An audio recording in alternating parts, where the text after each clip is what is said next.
Hello, good morning. Um, right, sorry for being a bit late. I hope everything is going to work correctly. I had to switch my computer, and so I'm using the old one. So in case there are like interruptions, or sometimes the flow might be interrupted, the stream might be interrupted. So I hope it's going to work well. In case it crashes, do not worry. I will just restart and refresh, and that should be fine. Right, hello for people coming. It's a pleasure having you still here on the 22nd of June. It's a pleasure. How are you doing? Right, I don't know if it's working. There are apparently a few connection problems. Okay, I keep on. I don't know if it's working correctly or not. Doesn't seem to. Yes, it is. Okay. Right. So, hello everybody. That's the last lesson before the last one.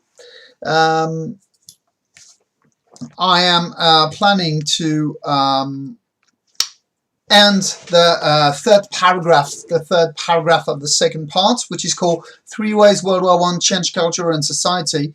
And then I will start eventually and hopefully the third part called Settling Peace After War, from 1918 to the 1920s, and possibly studying the unprecedented human toll, how many people were killed and wounded in the war. And so on next Friday, I'll be concluding with the final solutions that were implemented during the war, so as to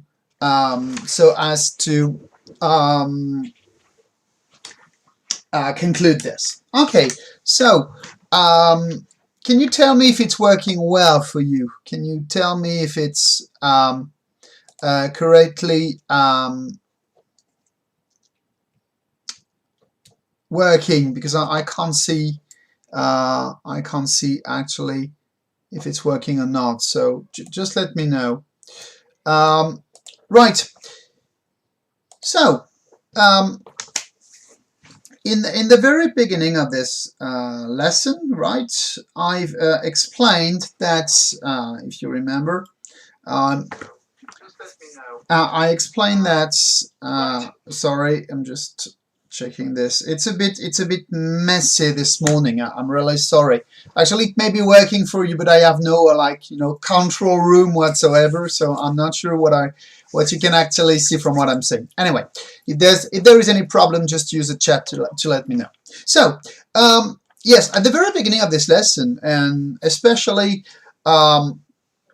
in the first parts, I mentioned the growing nationalism that exacerbated tensions, and I've explained to you that societies that entered the war, societies that started the war, societies in Europe, mostly the French, the German, the Italian, the Austrian, the Russian, the British society, there had been societies deeply framed by nationalism, and that it means that there was, to say differently, there was a certain spirit, there was a certain mindset when they entered war. And today I would like to show you that the specific mindset that the Europeans had before the war was actually transformed to some extent by the war.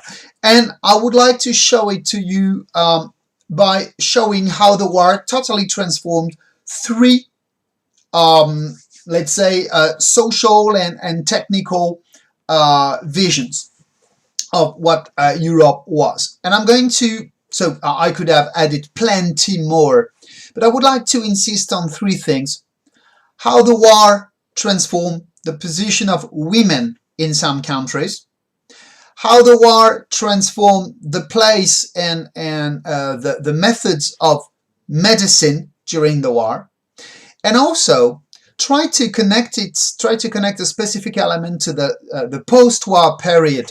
And I'm going to talk a bit about how the images of men and masculinity had a strong and long-lasting political impact on societies. And I've used an Australian word to deal with this called mateship, the feeling of being mates and friends. Okay? So regarding women, I might go a bit not fast because we need to spend some time on this, but I would like to specify one or two elements. This is the document I'm going to show you. We agree on this. It's part 2, Societies at War, and it's paragraph 3, 3 ways World War I changed culture and society. And I'm starting by women.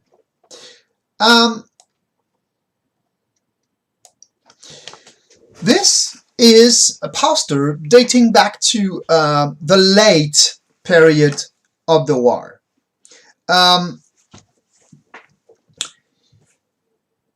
It's a US poster, and if you remember, the United States entered war officially in April 1940. April 1970. 1970. The reason why the US entered war, if you remember, it's because the German submarines were attacking US merchant ships. That was the major reason. And then there was a degradation of their diplomatic relations. Anyway, this poster is quite interesting because you can see how women are turned into war heroes. Heroic women of France, toiling to produce food. Toiling means suffering, okay, or producing hard effort to produce food. So, of course, this is related to what we call the war effort, that is, the full commitment of societies to provide supply and capacities for the war. What is quite interesting is also the arguments used in this poster. Does it lie within the heart of the American people to hold to every convenience of our life and thus add an additional burden to the women of France? So that's of course a way to demand some sacrifice, some effort by the American population so they can contribute to their own effort and maybe relieve a bit, lighten a bit the burden of the French women. And that's quite interesting to show that actually, as you can see, the image is referring to partly forced labor. Okay, you can see these women working with chains, so maybe not as slaves exactly, but clearly producing a very physical effort. So the reason why women are used in this poster, it's because it was asking the American citizens to help produce more food and save some food. Look at the second paragraph. If we produce all we can, if we eat no more than our health demands, and if we waste nothing, we will greatly lighten the load these noble women are carrying. And the reference to noble women, that certainly proved that, if not in the beginning, but after 1916, there was a clear consciousness in all belligerent countries, in all fighting countries, that the sacrifice or the effort produced by women would have an impact on their not only economic but social and political situation. And actually, this is what happened, for example, in Britain, as Britain passed an act, this one. So that's a British act, statute. Actually, it is well known for another reason. It is the shortest statute in the UK law. It means it's the shortest law and statute. Statute means that the law has become a constitutional law. Okay, it's more important than law. And it was voted, it was passed in February 1918, so before the war was officially over.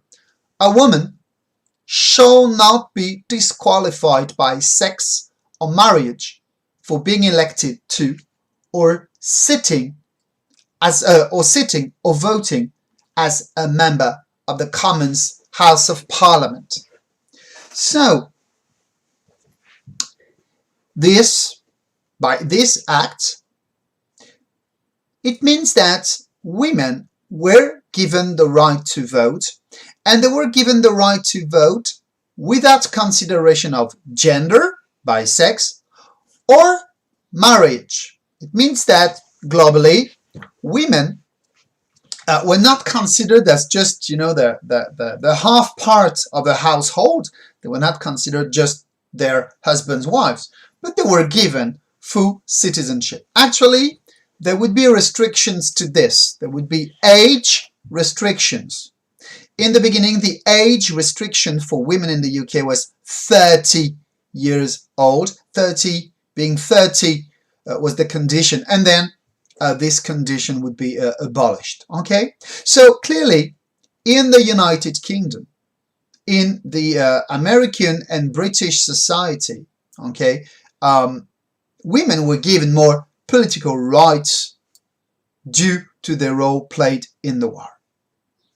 On the contrary, as you know, I'm not going to expand on this because that's really something which is well known by you. In France, that was not the case.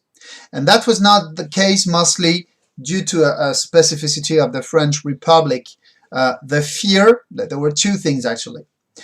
The fear that giving the right to vote for women would weaken the political role of men, and the political role of men had to be confirmed by the war due to 1.4 million Frenchmen being killed in the war, and the French government, it was not the moment for these men to lose their specific rights, which was voting.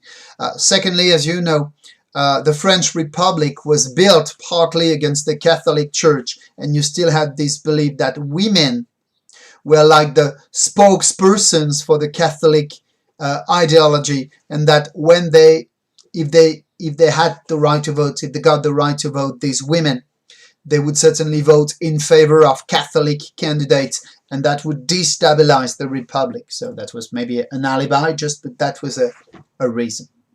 Okay? So first change, clearly an evolution in the role of women, but that didn't mean that it was a long-lasting one. Next year, we'll be studying partly on the long term how the war may have affected the role of women. Okay? Right. Second example, medicine.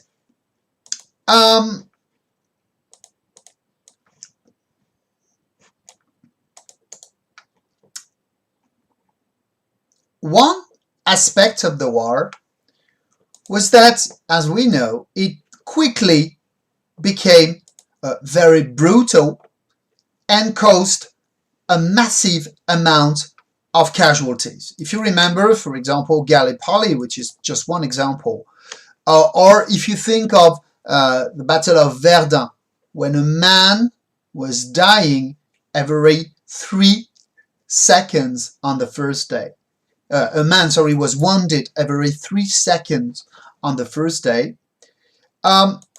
One element of the war is how medicine was changed. The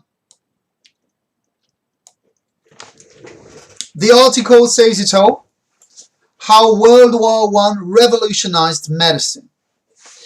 And it revolutionized medicine under at least in three ways.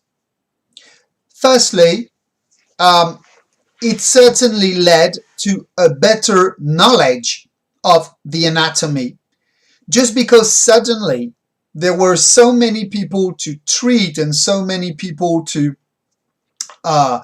try to save. the knowledge of how a body can physically be wounded improved. Many medical doctors, many medical surgeons were faced with wounds, yeah, they had never seen before. Secondly, there was also a change in the chain of operations, because many people were wounded and killed, or wounded, but when you kill, I mean, medicine cannot much for you, but when you're badly wounded, these people were wounded far away from hospitals. They were wounded in specific, in the trenches on the front, and so the chain of operation consisting first in taking the wounded man to hospitals. And so it created a kind of logistic chain which improved medicine. Finally, techniques of surgery also improved. Let's just read this, and then I will explain you one specific part played by medicine called the reparation of broken faces. So when World War I broke out in France in August 1940, getting a wounded soldier from the battlefield to a hospital required horse-drawn wagons or mules with baskets on either side. Okay, so a very traditional or archaic way of moving the wounded people. Incapacitated soldiers would be taken to a railway station, put in the straw of a cattle car, so a car drawn by a horse, for example, okay, animal-driven car, and sent towards the nearest city with a hospital. No bandages, no food, no water. Such pitiful conditions immediately beset the Battle of the Marne in early September, leaving 1,000 wounded French soldiers lying in the straw in a village near Meaux. To rescue them, US Ambassador Myron T. Herrick called all his friends with cars, particularly those on the board of the American Hospital, a small expatriate facility that had just refurbished a school building as a military hospital. This impromptu fleet brought back 34 wounded on the first run and returned for more. It made the difference between life and death, amputation and healing, and it signaled the start of the motor ambulance corps. What does that mean? That as the wounds inflicted to the bodies, the way the bodies were wounded and hurt, was much deeper and much more serious than before. Evacuation of the soldiers became a priority. And sorry to say this, but that's a fact. Not a priority for moral reasons like let's save lives. A priority for military reasons. Because this man had to be saved so as to maintain a sufficient amount of fighting soldiers. What I mean is that, of course, soldiers had to be saved for themselves, but they had to be saved because that was the only condition under which an army could maintain a sufficient amount of fighting soldiers. And so, if you could save, so I'm not talking about the most seriously wounded people who had lost both legs and so on. I'm talking about people who had, for example, their arm wounded or their hand wounded. If you could bring them fast enough to the hospital, they wouldn't have to be maybe amputated and maimed, and they could go back to fight after some time. And this is the reason why medicine, paragraph 2, medicine in World War I made major advances in several directions. The war is better known as the first mass killing of the 20th century, with an estimated 10 million military deaths alone. But for the injured, for the wounded people, doctors learned enough to vastly improve a soldier's chances of survival. They went from amputation as the only solution. You know that when you're wounded, the risk is infection. The risk is not necessarily the wound itself. The risk is that foreign bodies enter your own body and create like bacteria, and they create infection, and that can turn into what you call a septic shock, and you die from this. You die from fever, from the infection, and so on. And your body can start rotting and so on. Okay, so before, the solution was let's amputate. But now that you could take soldiers from the fronts quicker to the hospitals, they could, that's line 4, disinfect their wounds and operate on them to repair the damage wrought by artillery. Ambulances, antiseptic, and anesthesia, 3 elements of medicine taken entirely for granted today, emerged from the depth of suffering in the First World War. I don't know if you've seen a movie which is called Dances with Wolves. Danse avec les loups in French. It's a movie with Kevin Costner. It must date back, I would say, to the late 1980s or early 1990s. The first scene is a man wounded in the Civil War in the USA. So it dates back to the 1860s. It dates back to the 1860s. And you can see men badly wounded in the leg, and they undergo amputation. And they undergo amputation without anesthesia. That was not the case anymore after some time in World War I. Okay? And the reason for this was not necessarily to avoid suffering. It's because it provided a better chance for survival. Okay? So, hospital, ambulances, like moving wounded people faster and with motor cars instead of horse-driven cars. Anesthesia, antiseptic, cleaning the wounds. All these techniques were improved during the war. In the early stages of the war, especially within 6 weeks, 300,000 French soldiers were wounded. And as competent surgeons were not to be had for more than a minority, an appalling number of needless amputations were made. There were too many wounded soldiers, too few surgeons, and so to save life, they cut limbs.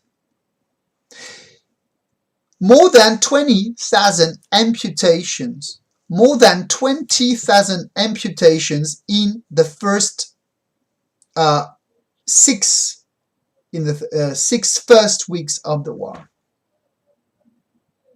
In the first 6 weeks of the war, my bad. 20,000 amputations.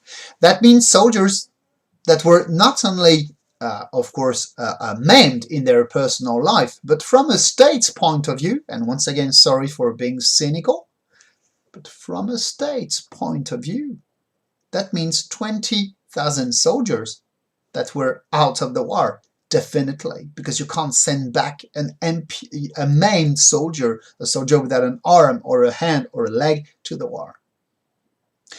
So the key dilemma was that doctors had no effective antiseptic to kill the rampant bacteria, such as one called Clostridium perfringens, which causes a rapid necrosis known as gas gangrene.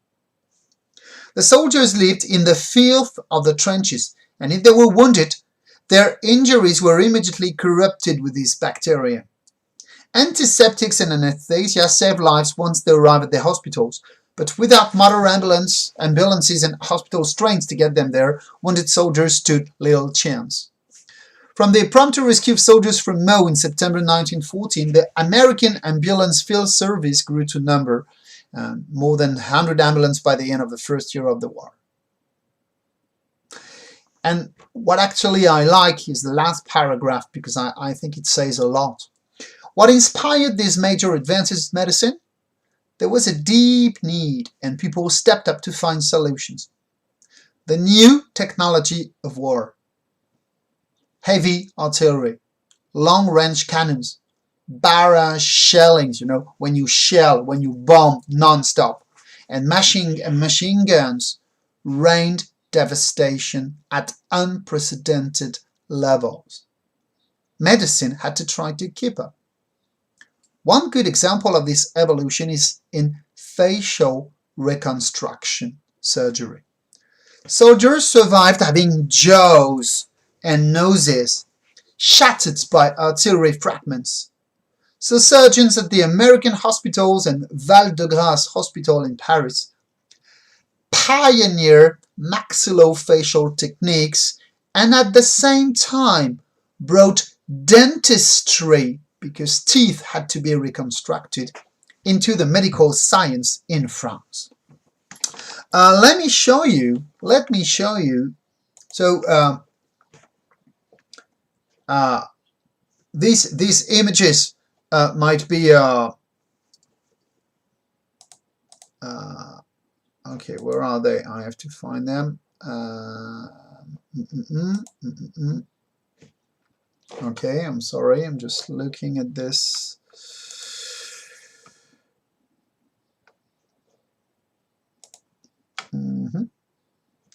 It's coming, right? Okay, here we are. Good. Good. Okay. Here are four examples. Here are four examples of men whose faces were totally destroyed by war wounds, generally triggered by shells exploding not far away from them, and the fragments, something you call shrapnels. Shrapnels are fragments of shells, okay? And these people, as you can see, were disfigured. They were disfigured. I'm just writing shrapnel for you.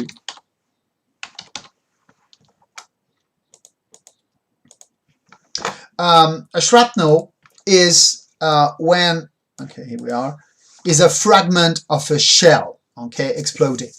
So as you can see, and I'm sorry because I know these pictures are quite, strong and possibly shocking, but each man was photographed 3 times, sometimes more. And this document comes from the army, the French army archives. Okay, so you can find this in the French army archives. And as you can see, so you've got 3 pictures for each man from their original wounds to their post-war reconstruction. So let's make things clear. It took years. It took years for these men's faces being repaired and reconstructed. There were two ways. There were 2 ways of repairing these men faces. The first one was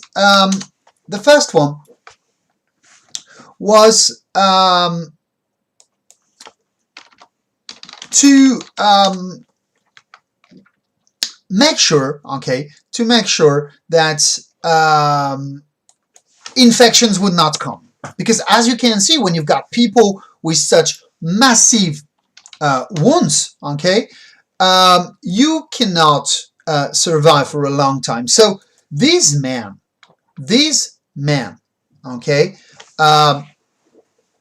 before the war, certainly, and at the beginning of the war, certainly would never have survived. I'm especially thinking of the second one, okay, the one on the top right hand and the one on the bottom left hand. These men certainly would have had very, very, very few chances of surviving without antiseptics, without anesthesia, and without the motor ambulances. Once they were saved from death, the first technique which was inaugurated was something called grafting. You know, grafting is grafting, a graft is when you take an organ from someone and you transplant it to another person, or you take skin from a part of your body to transplant it to another part of the body. That's called a graft. Okay? And the problem with the graft is rejection. It means that when it turns into infection. So, of course, we've got these images because these are the images of the ones for whom it worked. There were plenty of soldiers for whom it was a failure. But clearly, the skin graft, for example, was something which developed. And you can see it, for example, on the first man, okay, and how he was repaired. Secondly, second technique, it's called prosthetics. And prosthetics means that you add artificial limbs or artificial figures to the wounded people. I'm just writing it. Okay, prosthetics. This is an artificial part of the body. And for example, if you look at the man who is at the top, sorry, on the top left, the man who's got a huge hole in his left side, okay. Actually, this is not a graft. This is a mask, okay, a face prosthetics, which was actually put and made up on his face so that he could recover some, you know, a better looking appearance. Okay, so this is how medicine changed during the war, but there was an impact now. It also means that these men, thanks to medicine, did not die. They did not die, and so they came back to civilian life.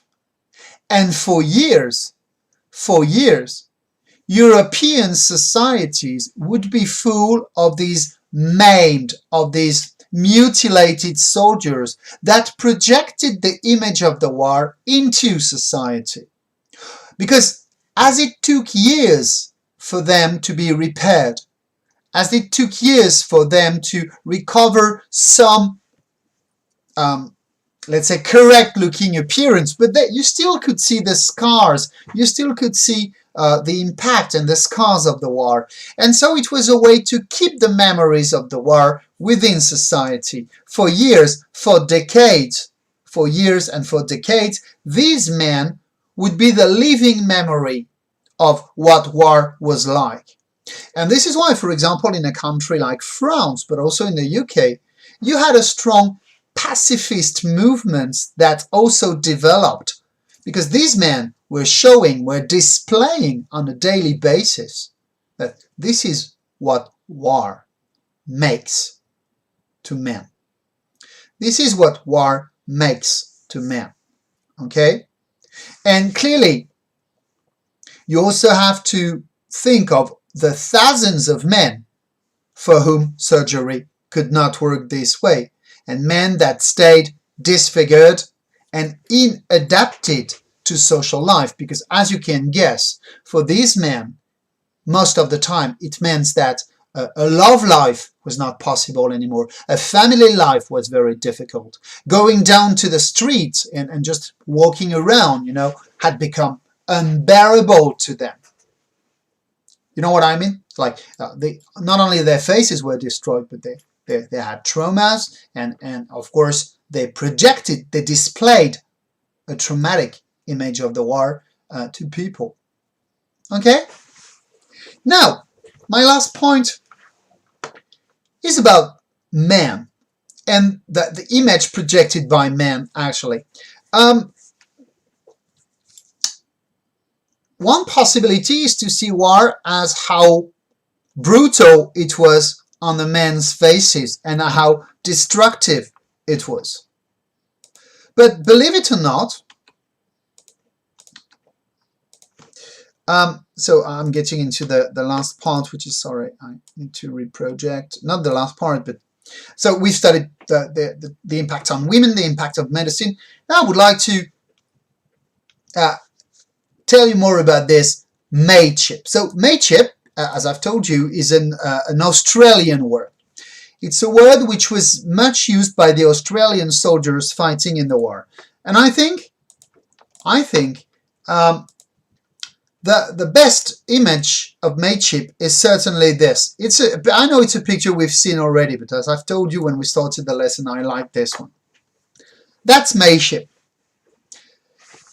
A mate is a friend, and it's a male friend. Okay, a mate is a male friend. It's like a buddy. Okay, and so when you're mates, you share a common experience which is full of, you know, manly attitude. Being a mate or being mates is sharing manly experiences. That's how we can say it. Oh, sorry, I'm just okay. I hope it's working. Being mates is sharing. I'm sorry, it's blocked. There's not much I can do about this. I hope it's still working. Not sure. I think it's blocked. No, it's working. Okay.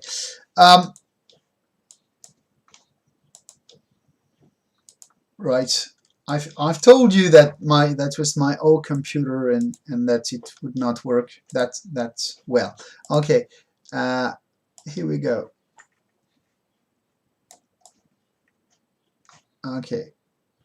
Being mates is sharing the experience of war, the experience of mutual help, mutual support. But also, being mates was a way to prove each other's how brave you were, how you rejected cowardice, how you would expose your own life to save your mates, your co-fighters' life and security. So being mates was also a way to, how can I say this, to bring a positive look onto war by saying during the war, however brutal it was, however deadly it was, however destructive it was, there was some positive. This positive was that men went much beyond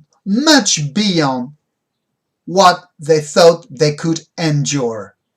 They went much beyond what they could stand. They went through things they thought they would never have been able to survive, to live through. And they did it because they were men, and they did it because they were a group of men, like, you know, a band of brothers, if you want, a band of a community of soldiers fighting. Why am I insisting on this? I'm insisting on this because there were three consequences to this. Firstly, as you see, it served as a means for propaganda. The means for propaganda was to say, you have to be a man, you have to prove yourself a man, okay? And if you don't prove yourself a man, then you will project an image of yourself, display an image of yourself of a degraded man. If you remember, that's something which the British propaganda played with. Yeah. You know, we men, you have to tell your husband to be a real man. Okay. Secondly, the second reason why it's important, it's because it enabled the soldiers to hold in the trenches. It created a feeling of, if you failed, you would also fail your comrades, your your mate once again. Thirdly, it had an impact because once the war was over,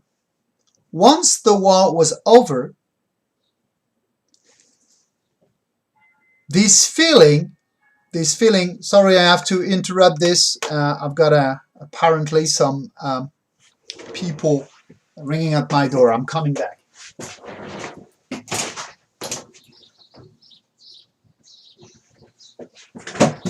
I'm back in 1 minute.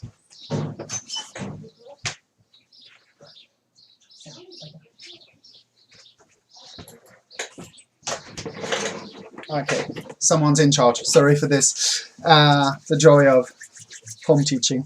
What was I saying? Yeah, after the war, you would have people using this feeling of being mates, using this feeling of solidarity, using this feeling of brotherhood, and they recycled it in their political parties. Just let me show you one thing. This is a picture of, where is that? Here we are. Okay.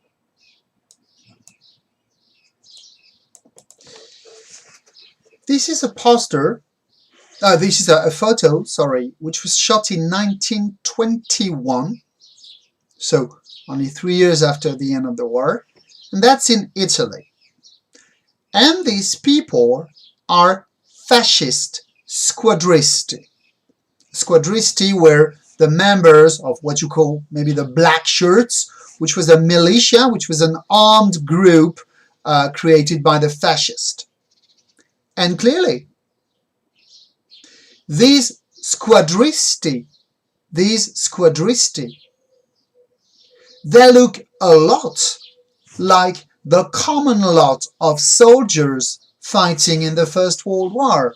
They were a bunch of young men, okay, dressed in uniforms, even if it was not a military uniform, it was a, a common uniform, okay, and they actually, by doing this, by, grouping, by joining together in an armed group with political aim, what they were doing was playing the war again. And when I say playing the war again, it was clearly the continuation of this, feeling of manly community, of masculine community, exerting force, exerting strength, exerting solidarity, exerting a sense of, of common objectives, right? So clearly, the fascist movement and later on the Nazi movement and the early German nationalist groups, the SA or SS, but the SA, which was founded much before, and many militias in France, and what we call les milices, les croix de feu, for example, in France, these people continued the experience from World War I, and they found something that they felt that they shared this common experience that the civilians had not shared. How you confront your life on a daily basis to violence, death, and so on. One British historian is very well known for having worked on this. This historian is American, I said British. It's an American historian from German ascendancy, and his name is George Massey. Sorry, I'm just... My computer has got some long reflex. It's coming. Okay, here we go.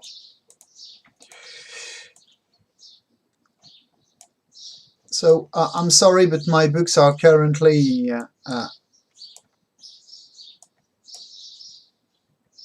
not available. So I would have shown you my original book, but that's the one which I found the cover of. I'm sorry, it's I'm trying not to insult my computer, but it's hard. Okay, this book by George Mossey is called Fallen Soldiers, Reshaping the Memory of the World Wars. And that's the book in French. It has another name. It's called, must be called De la Grande Guerre. I can't remember what it's called. Anyway, De la Grande Guerre à la... je ne sais plus. I can't remember. De la Grande Guerre au totalitarisme, la brutalisation des sociétés européennes. And so George Mossey, he said, the war created a specific process. Men, especially men, like male fighters, experienced facing a level of violence unseen before. Unseen for such an amount of population. So listen to me, because I think that's an important point. The aim is not to say that wars before were not violent. We all know that war is by definition a bloody experience, a violent experience, that it creates suffering, death, but never, never, never had so many non-professional soldiers. Remember, in most countries, in all countries, the massive amount of soldiers were not professional ones. They were conscripts. They had been recruited or they had enlisted for the war, but they were not professional soldiers. For the first time, a massive amount of non-professional soldiers was faced with unprecedented levels of violence, death surrounding everywhere, people being killed by the thousands in a week, people being wounded by the hundreds in a day, in front of the people's eyes. And these people then, they would go back to a normal life, a civilian life. But they would go back to a civilian life with a new sense of what violence or acceptable violence or bearable violence was. If, I always take this example, if I slap someone in the face today, it will look violent. And it is. I'm not saying it's not right. It is violent. Slapping someone in the face is violent. But when you had been in a trench for 3 years, slapping someone was not violent. You know what I mean? The level of acceptable violence had risen. The level of acceptable violence had increased. Just because when you're confronted on violence on a daily basis, what you regard as violence is different. So what does that mean? Why am I telling you this? I'm telling you this because you cannot really understand. You cannot really understand. And that's George Mossey thesis. That's what he tries and defend. You cannot understand fascism, and you cannot understand Nazism, and you cannot understand why many men were very violent politically after the war if you don't remember that these men experienced a common sense of hyper-violence during World War I. I would like just to show you this. I hope it will work. Okay, sorry, just my last element before I get to the amount of casualties in the war. Okay. This is from a French book which was translated into English, la brutalisation du monde, du retrait des États à la décivilisation. And the concept of brutalization is a concept framed and forged by George Massey. Brutalization. The two world wars caused 10 and 15 million deaths respectively. These figures bear no comparison to any previous war. No previous war was as deadly as these two world wars. So I'm talking about the first one, but the second one was even worse. But contrary to what one might first think, their specificity has less to do with this unusual accounting balance sheet than the new dimension they have conferred upon death.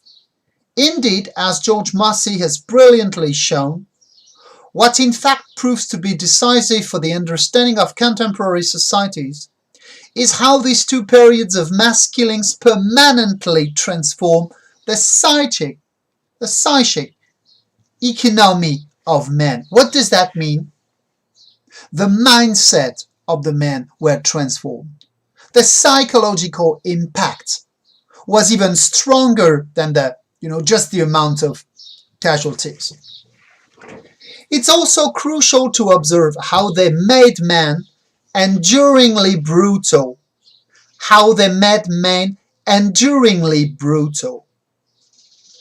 Men who had fought for 4 years, they could come back from war with two very different feelings. The first feeling was never again. The first feeling was never again. Never should we fight this way again, because this is how much it has destroyed us. This is how much it has destroyed us as people. This is how much it has destroyed us as a civilization. Or, second possibility, violence is the new normal. The war is the new normal. Killing the enemy, not just defeating the enemy, but killing the enemy is the new normal. And you see how after the war, I'm sure you're seeing what I'm trying to tell you. After the war, that can lead to two very different pathways for a man. Either you turn a pacifist, because you're on the never again, never more.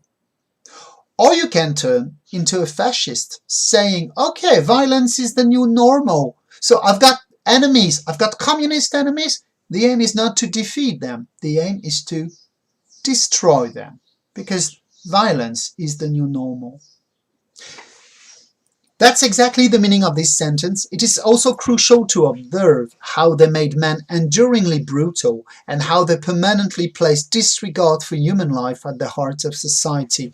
And one reason why I'm connecting this to mateship is because when you form groups, when you form male groups that share the same vision, then you paved the way for the fascist groups, you paved the way for the Nazi repression, you also paved the way for the Gulag and the secret police.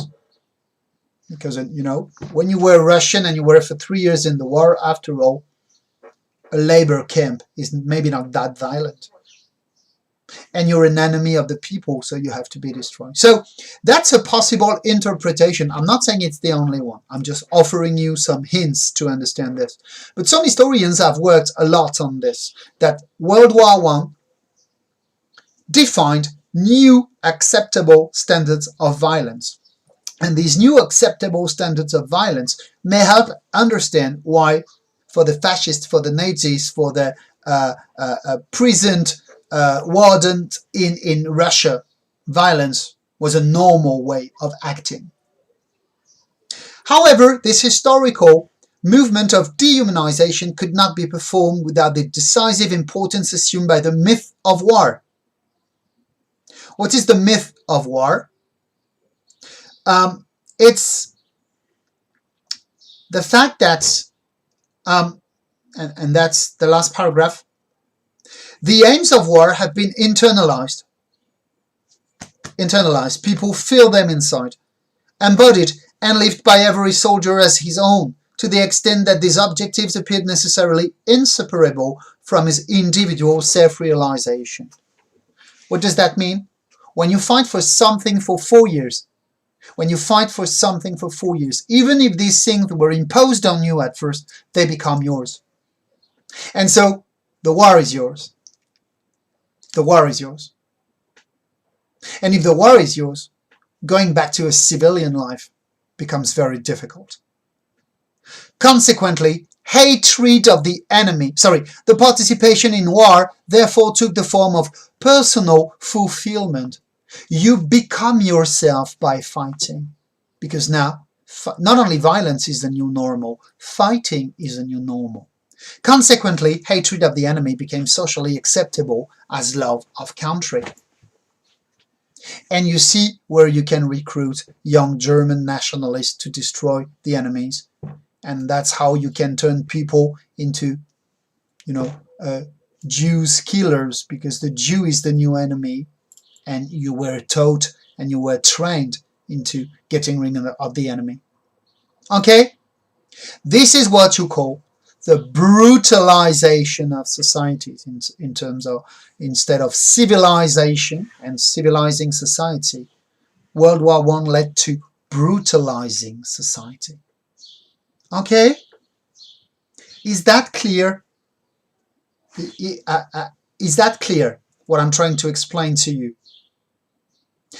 And you see how it's related to a specifically masculine experience, because that's something that the civilians did not undergo. This feeling that war is yours was something experienced by men. And this is why maybe fascism and Nazism were male movements. I'm not saying there were no women at all, but once again, I can show you this picture of these Italian members of a fascist militia right there. Men only. That's a masculine experience.